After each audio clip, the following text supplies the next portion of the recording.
Charis Shalom everyone and welcome to the Christ Laboratory, a place of mind and life's transformation in order to live a better life according to Christ our Lord.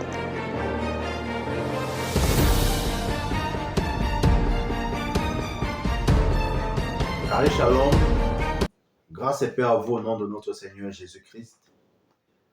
Bienvenue au laboratoire de Christ. C'est le frère Raphaël que vous écoutez en ce moment et qui est en train de vous parler sur le thème qu'il a intitulé « Le mystère sur le jardin d'Éden ». Et dans ce mystère, nous voyons le plan de Dieu, le projet de Dieu pour l'humanité.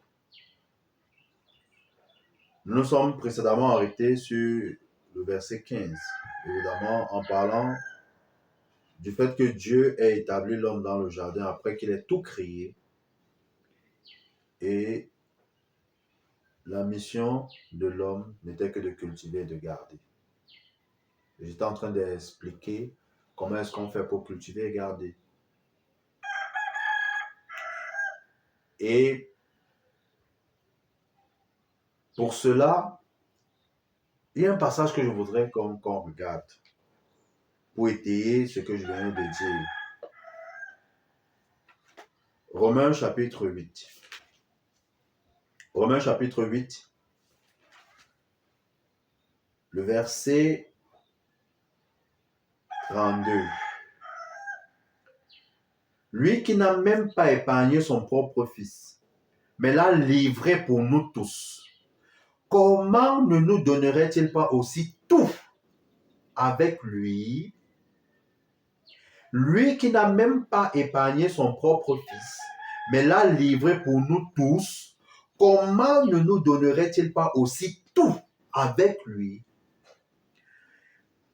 Nous revenons au verset 15, où je disais tantôt que pour que je puisse garder, entretenir ce que Dieu m'a donné, il faudrait déjà que je sois conscient de ce que Dieu m'a donné quelque chose, que je puisse accepter, parler, déclarer ce qu'il m'a donné.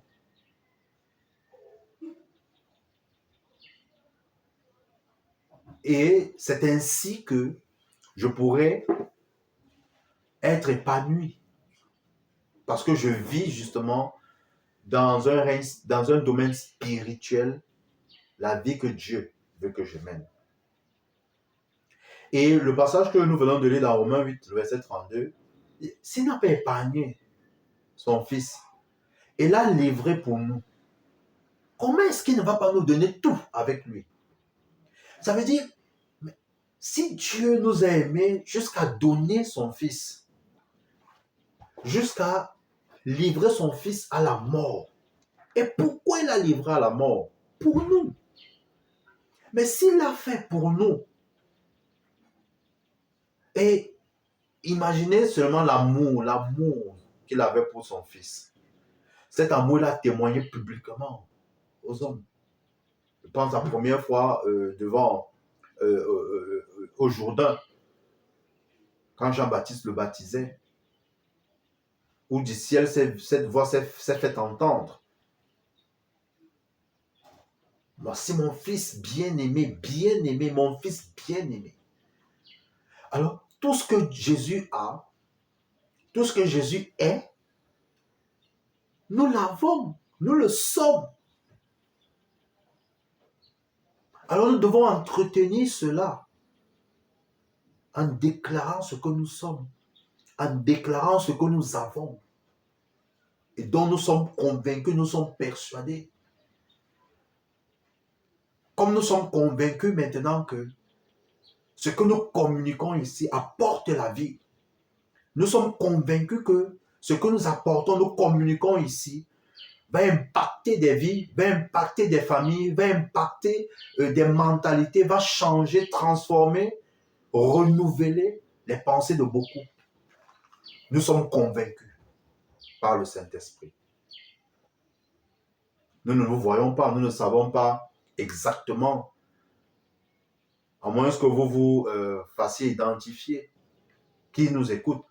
Mais nous sommes convaincus que tous ceux-là qui vont nous écouter vont être renouvelés dans leurs pensées.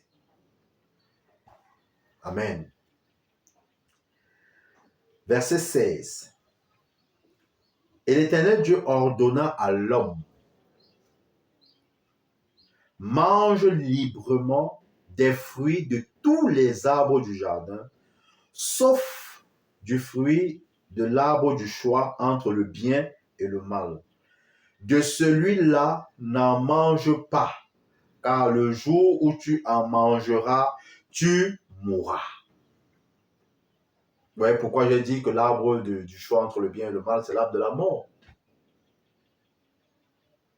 Il lui dit, mange librement des fruits de tous les arbres du jardin, sauf du fruit de l'arbre du choix entre le bien et le mal.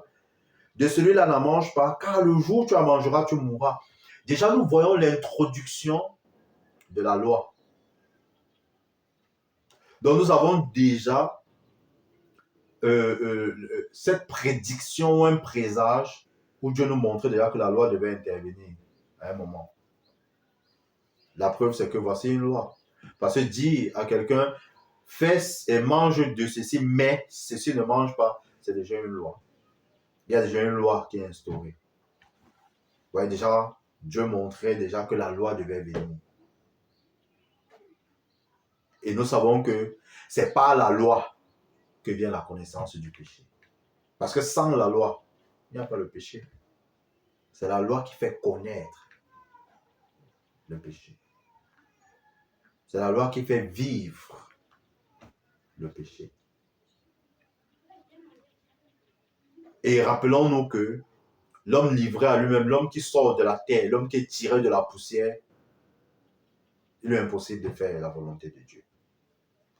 Et maintenant, je vais préciser, parce que nous sommes sur justement le mystère du jardin d'Éden, c'est que à certains moments, nous verrons Adam comme l'homme tiré de la terre, et à d'autres comme l'homme qui vient du ciel, en ce sens de Jésus-Christ. En fait, vous comprendrez. Et c'est pourquoi je veux déjà attirer votre attention sur cela. Donc nous verrons comme une sorte de dualité ou alors de contraste.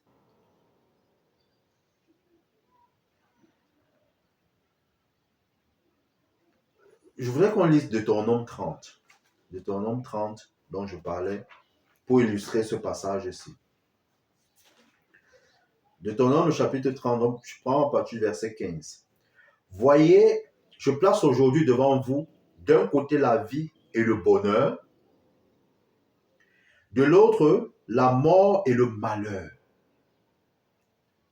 Verset 16. Ce que je vous commande aujourd'hui, c'est d'aimer l'Éternel votre Dieu, de suivre le chemin qu'il vous trace et d'obéir à ses commandements, ses ordonnances et ses lois. En faisant cela, vous aurez la vie. Vous deviendrez nombreux et vous serez bénis par l'Éternel votre Dieu dans le pays où vous vous rendez pour en prendre possession. Mais si votre cœur se détourne de lui, si vous refusez de lui obéir et si vous vous laissez entraîner à adorer d'autres dieux et à leur rendre un culte, verset 18, je vous préviens dès aujourd'hui que vous périrez à coup sûr. Vous ne vivrez pas longtemps dans le pays au-delà du Jourdain où vous vous rendez pour en prendre possession. Verset 19. Je prends aujourd'hui le ciel et la terre à témoin. Je vous offre le choix entre la vie et la mort, entre la bénédiction et la malédiction. Vous voyez qu'il n'y a que deux. Bénédiction ou malédiction, vie ou mort. Choisissez donc la vie afin que vous viviez, vous et vos descendants. Choisissez, verset 20, d'aimer l'Éternel votre Dieu, de lui obéir et de lui rester attaché, car c'est lui qui vous fait vivre et qui pourra vous accorder de passer de nombreux jours dans le pays que l'Éternel a promis par serment de donner à vos ancêtres Abraham, Isaac et Jacob. Vous voyez, Dieu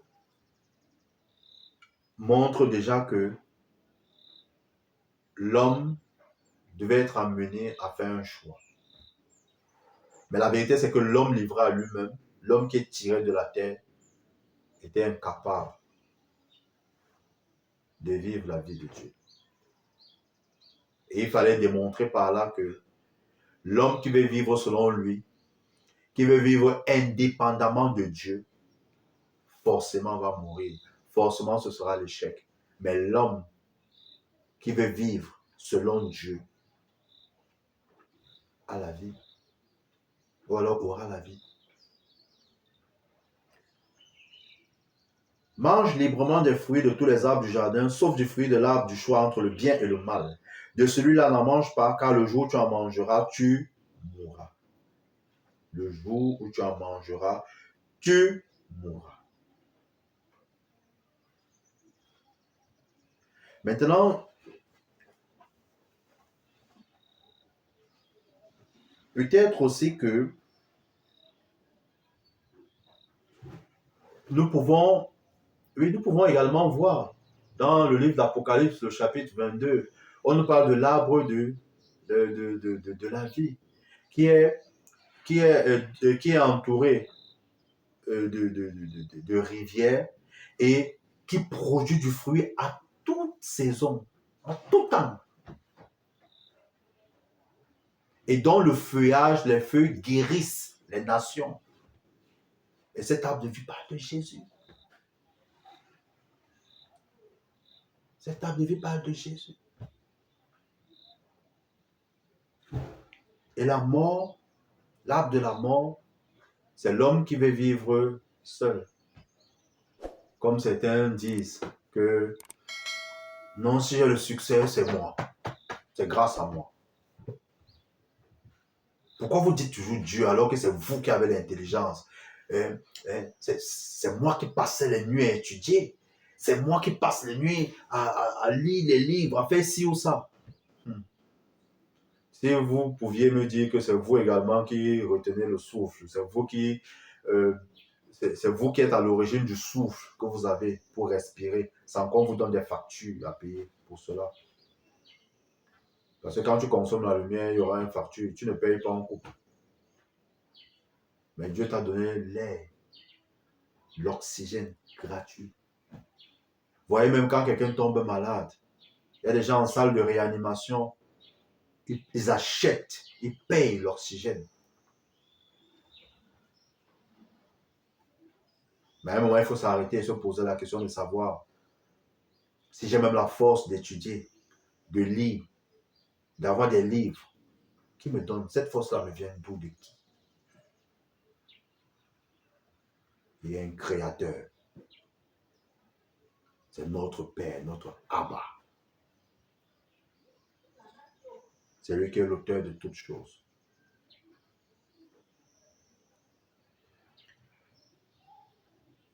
Verset 18. L'Éternel Dieu dit, il n'est pas bon que l'homme soit seul.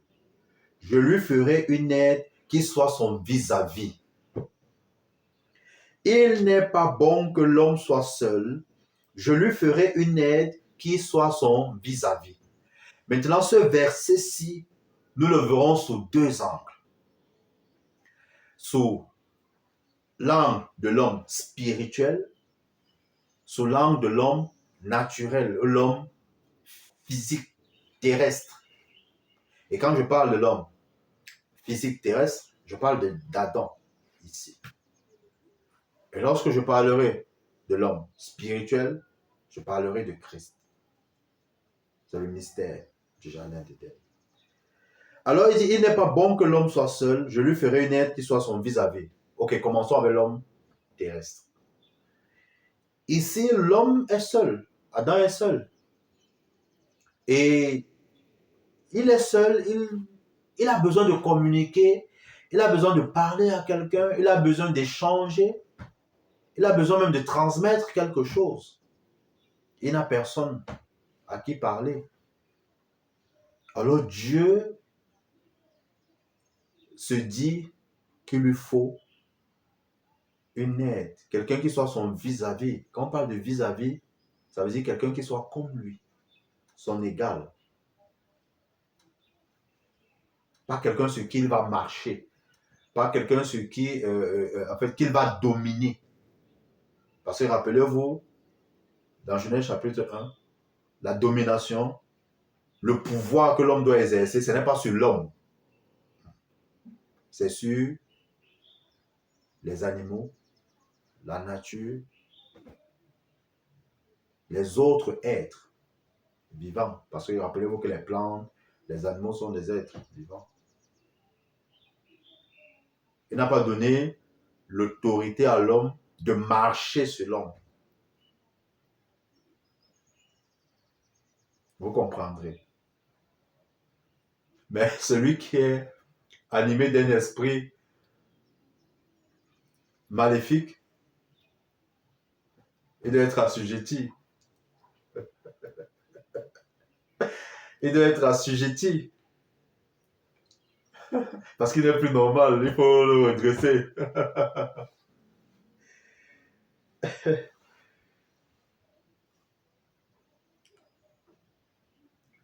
Il dit, il n'est pas bon que l'homme soit seul. Je lui ferai une aide qui soit son vis-à-vis. Maintenant, du point de vue spirituel, Dieu, avant la fondation du monde, avait déjà vu l'homme, avait déjà pensé l'homme, avant de le faire, de le rendre manifeste.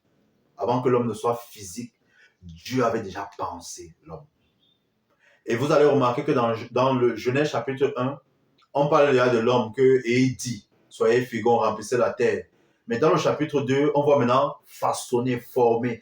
Ça veut dire que dans le chapitre 1, il avait déjà pensé, il avait déjà comme un architecte avant de bâtir une maison, il la dessine et il fait les arrangements. Dès qu'il a fini de faire son dessin, son schéma, il dit, waouh, c'est comme ça que je veux que ma maison soit. Et tout ce qu'il y a maintenant à faire, c'est de réaliser. Donc, dans le chapitre 1, Dieu avait fait son dessin, avait tout fait. Il a dit, c'est bon, c'est comme ça que je veux. Et dans le chapitre 2, il a réalisé. Maintenant, l'homme est venu à l'existence. Mais pas encore l'homme selon lui, l'homme selon son image et sa ressemblance. Très important. Et sa ressemblance. Adam n'était pas la ressemblance. C'est Christ qui a rempli toutes les conditions. C'est l'homme à l'image et à la ressemblance de Dieu, Christ.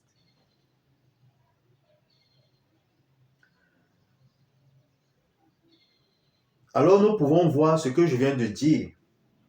Dans Hébreu, nous allons voir Hébreu chapitre 2. Nous allons ouvrir Hébreu chapitre 2. Et à la suite de la vidéo, vous verrez ce que Dieu avait planifié avant la fondation du monde. Restez connectés.